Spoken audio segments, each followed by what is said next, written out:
La guerre par procuration. Quand nous disons la guerre par procuration, quand nous voyons les grands Zaïre devenir aujourd'hui les grands Congo, la République démocratique du Congo, peut-être vous ne réalisez pas, mais quand vous regardez ceci là, on prend, vous prenez ça comme ça, dans la quête un peu longue, hein? Et vous allez comme ça, donc ça descend quelque part là-bas, puis ça remonte. Ça c'est la RDC, non? Oui. À peu près, oui.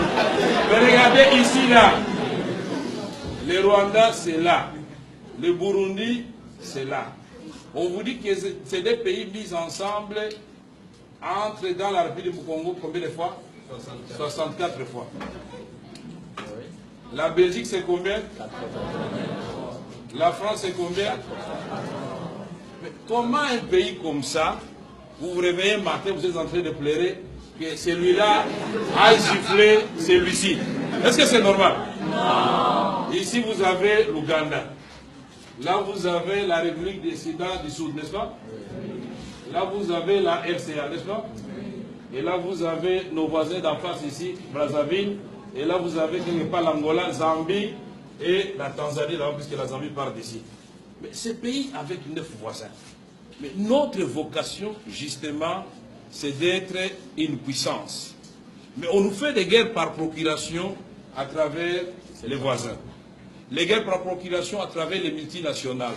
Pourquoi nous avons cessé d'être un État où les gens peuvent venir conclure des contrats et espérer, dans le cadre de ce qu'on appelle coopération gagnant-gagnant, encore que le mot, ce sont les multinationales qui l'ont inventé. Gagnant-gagnant, mais il faut ouvrir les yeux.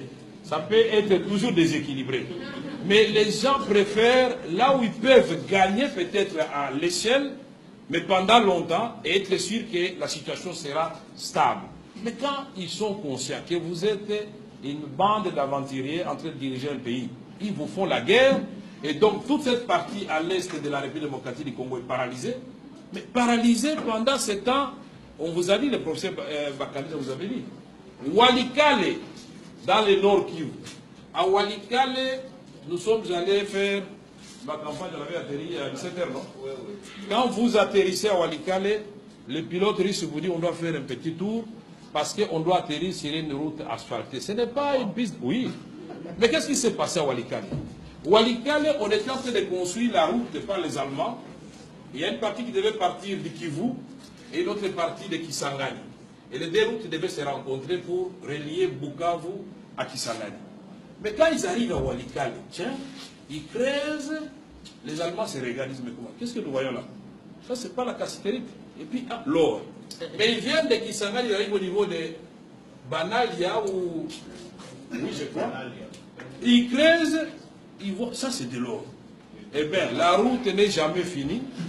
Les Allemands, de part et d'autre, ont exploité pendant 4 ans. Et le président Mobutu se demandait, mais Zélan pose aussi la tête pour la ligne.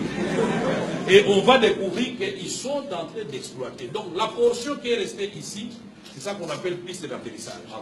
Et je vous dis que cette piste d'atterrissage a plus de vols par jour que l'aéroport international de Lubumbashi. 17 vols internationaux par jour. Donc les avions partent de Walikale, un bled perdu dans le circuit nord où il n'y a ni eau, ni électricité, ni école viable, ni centre de santé. Mais chaque jour, vous avez 17 vols de Walikale vers Nairobi. Walikale, Entebbe Kampala. Walikale, vous allez à Kigali. Walikale, Bujumbura. Mais là, ce sont des centres de transit. Mais ces avions autonomes amènent des minéraux. Et ces minéraux sont récupérés tout de suite là, puisqu'il y a des centres de négoce.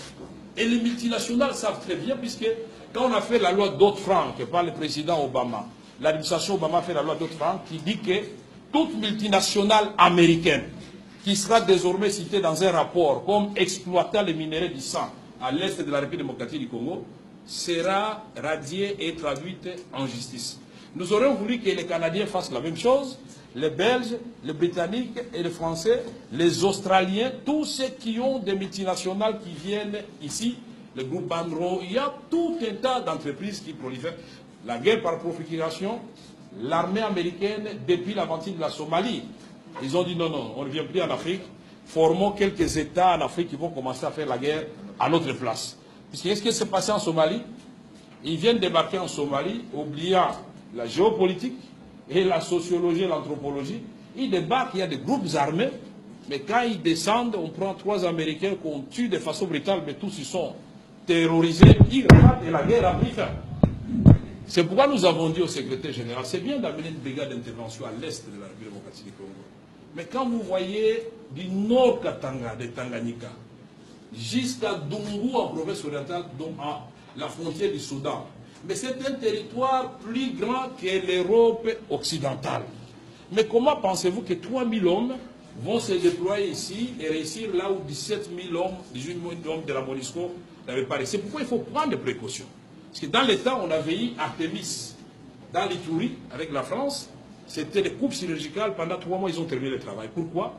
Parce que si le plan interne a créé un minimum de consensus, si le plan interne, on a localisé les chefs de bande et les chefs de groupes armés, on les a identifiés, mais si vous faites l'obstacle, on va vous arrêter.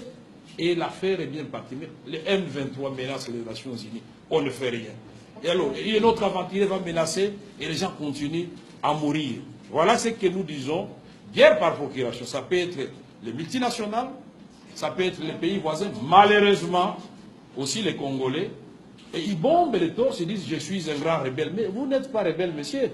Vous êtes un pantin parce que utilisé par des pays étrangers pour déstabiliser votre propre pays. Ce sont des choses que nous devons bannir. Et les Congolais, malheureusement, pour accéder au pouvoir, ils sont prêts à tout. Y compris le pacte avec le diable, il va le faire, pourvu qu'il ait le pouvoir. Mais vous allez régner sur qui?